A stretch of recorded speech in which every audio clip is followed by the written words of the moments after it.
안녕하세요. 지난번 전셋집 알아보기부터 계약까지 편이 많은 관심을 받아 이번에는 전세대출 2편을 준비했습니다.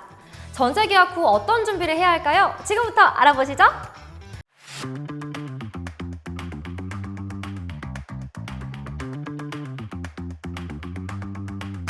지난 1편에서 전셋집을 알아보고 계약하는 과정에 대해 알려드렸었죠.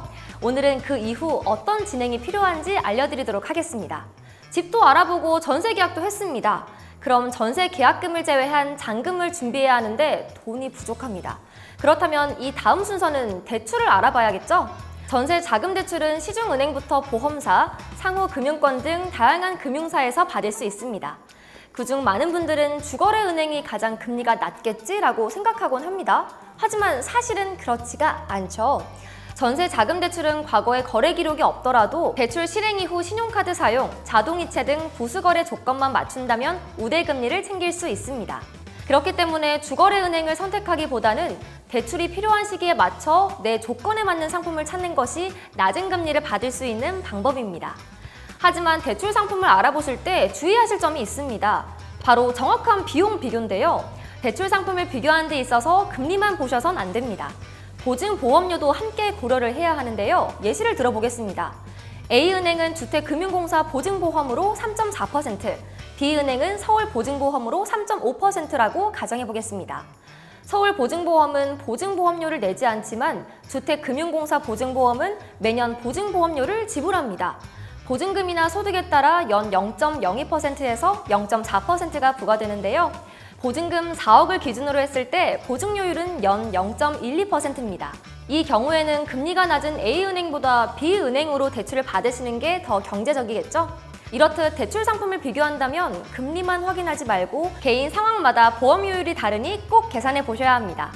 또한 내가 어떤 보증보험의 전세대출 상품을 이용할 수 있는지도 확인하셔야 하는데요. 큰 특징만 짚어드릴게요. 서울보증보험의 경우 다른 보증보험사와는 다르게 전세보증금에 제한이 없습니다. 주택도시기금의 경우 신혼부부, 만 34세 이하 청년이라면 보증금의 최대 90%까지 대출이 가능할 수 있고요. 주택금융공사의 경우 임대인의 동의 없이도 전세대출을 받을 수 있다는 특징이 있습니다.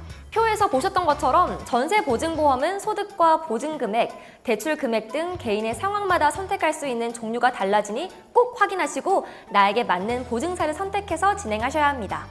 그런데 앞에서 언급했던 세 가지 보증보험의 가입이 불가한 대상자도 있습니다. 2020년 7월 10일 이후에 투기 및 투기 과열지구 내 3억 초과 주택을 구매하신 분, 지역에 관계없이 2주택 이상 보유하신 분, 현재 현금 서비스 3건 이상을 보유 중이신 분, 이런 분들은 보증보험 가입이 불가한데요. 그럼 전세대출을 받지 못하는 걸까요?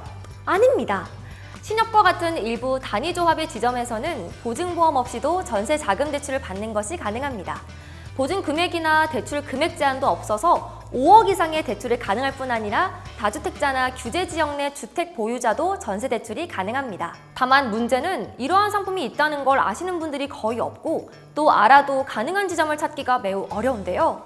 뱅크몰에서는 확인할 수 있습니다. 뱅크몰은 대출 비교 플랫폼 중 유일하게 신협과 제휴를 맺었습니다. 시중은행 전세대출 상품뿐만 아니라 보증보험이 필요 없는 신협의 전세대출도 확인이 가능하니까요. 전세대출이 필요하신 분들은 많은 도움을 받으셨으면 좋겠습니다. 이제 대출 상품을 결정한 후 서류 접수까지 마쳤습니다. 입주날 잔금까지 손꼽아 기다리겠죠? 이후 잔금날이 찾아왔습니다.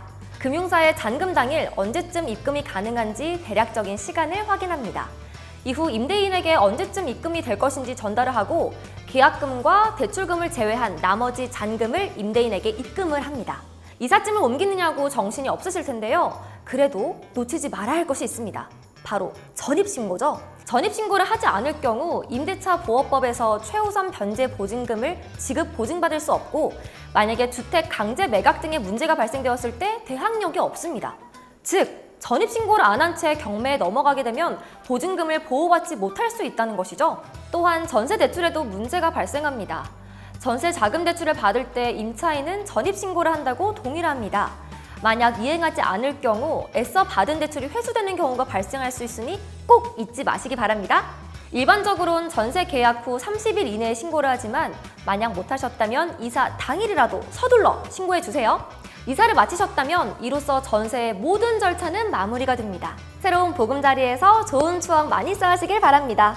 오늘 내용은 여기까지입니다. 궁금하신 점들은 댓글로 남겨주시고요. 도움이 되셨다면 구독과 좋아요 부탁드릴게요.